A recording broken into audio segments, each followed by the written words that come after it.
नमस्कार दोस्तों, मैं राजेश चौहान आपका हार्दिक स्वागत करता हूं आपके ही अपने चैनल राजेश क्लासेस में।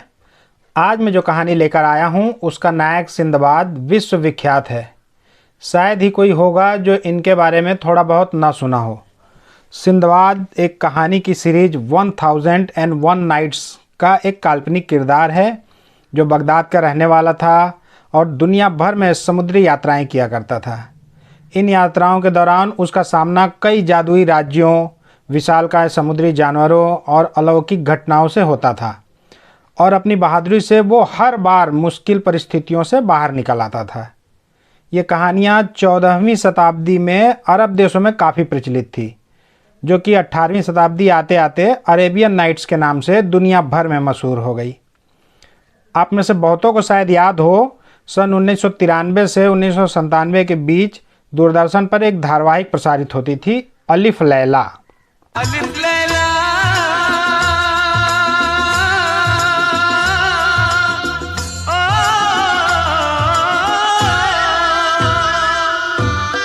कुछ याद आया?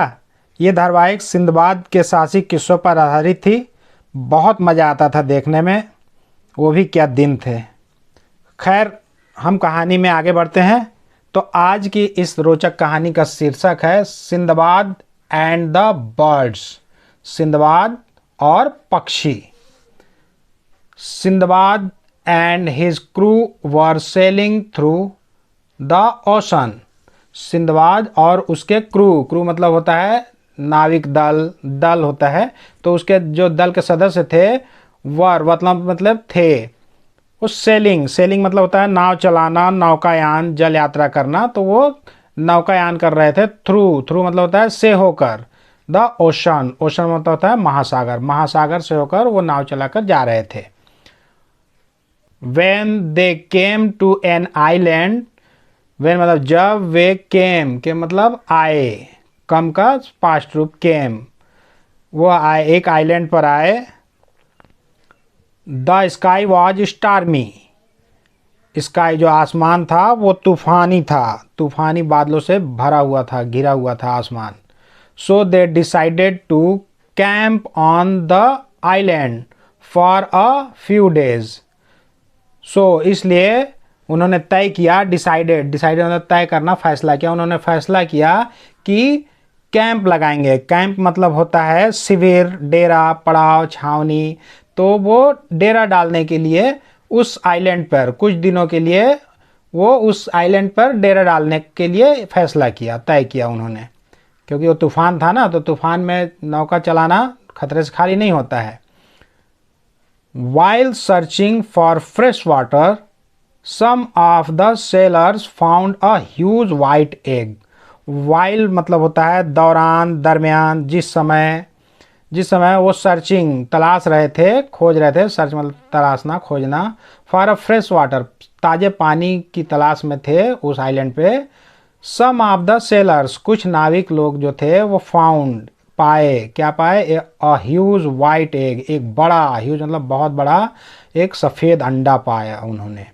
सिंदबाद सैड, सिंदबाद ने कहा, don't touch that egg. Do not का कॉन्ट्रैक्शन फॉर्म है डोंट। टच छूना, मत छूना। दैट एग, उस अंडे को मत छूना, सिंदबाद ने कहा। It belongs to a bird as big as a mountain. It belongs मतलब होता है से संबंधित, किसी से संबंधित होता है उसे बिलोंग कहा जाता है। तो किससे संबंधित था? अ बर्ड, एक पक्षी से, जो कि as big as a mountain. As big as मतलब होता है के जितना बड़ा, यानी वो पर्वत, माउंटेन मतलब पर्वत के जितना बड़ा था वो पक्षी, उससे ये संबंधित है ये अंडा, उसका अंडा है, मत छूना।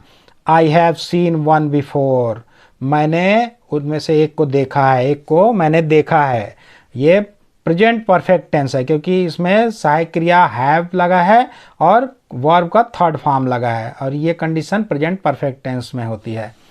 तो उसने बोला कि मैंने एक को देखा है, बहुत बड़ा था। But the other sellers ignored him, लेकिन जो अदर्स मतलब दूसरे नाविक थे जो, वो उसे इग्नोर कर दिया, अनदेखा कर दिया, है ना, इग्नोर करना मतलब अनदेखा कर दिया उसकी बातों को, हिम मतलब उन्हें। एंड कुक्ड द एग, और अंडे को पका दिया, और अंडे को पका दिया, उसकी बातों को ना मानकर अंडे को पका दिया। They had just finished eating when two huge birds appear in the sky.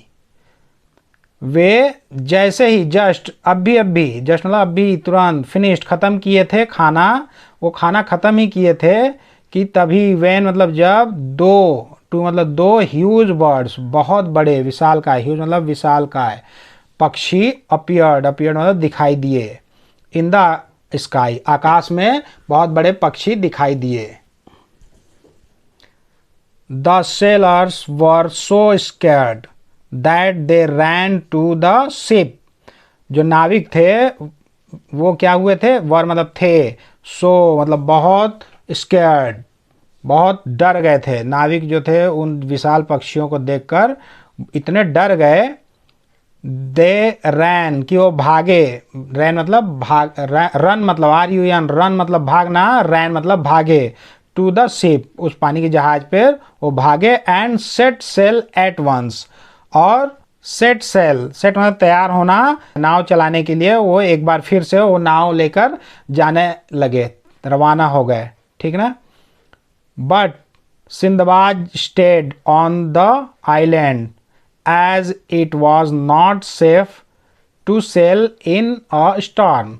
लेकिन सिंदबाद स्टेड रुका, वहीं रुका, ऑन द आइलैंड, आइलैंड पर ही रुक गया, क्योंकि इट वाज नॉट सेफ मतलब अभी सुरक्षित नहीं था, टू सेल नौकायान के लिए, इन द स्टॉर्म तूफान में नौकायान करना खतरे से खाली नहीं था, सुरक्षित नहीं था, इसलिए वो वहीं रुक गया था।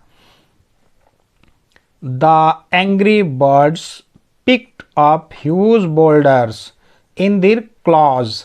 जो क्रोधित, एंग्री मतलब क्रोधित पक्षी जो थे वो पिक्ड मतलब उठाना, पिक्ड उठाए, ह्यूज बोल्डर्स मतलब होता है पत्थर, कंकड़, तो बड़े बड़े पत्थर उठाए अपने क्लॉज में, क्लॉज मतलब पंजे, अपने पंजे में उन्होंने बड़े बड़े पत्थर को उठाया। And dropped them on the ship, और ड्रॉप में गिरा दिया, ऑन द शिप जहाज पर उन पत्थरों को गिरा दिया। द शिप वाज wrecked, जहाज वाज wrecked मतलब बर्बाद होना, बर्बाद हो गया, है ना, क्षतिग्रस्त हो गया। तो पत्थर जब गिरा तो जहाज टूट गया, क्षतिग्रस्त हो गया, बर्बाद हो गया। And only a few sailors managed to swim back safely to the island.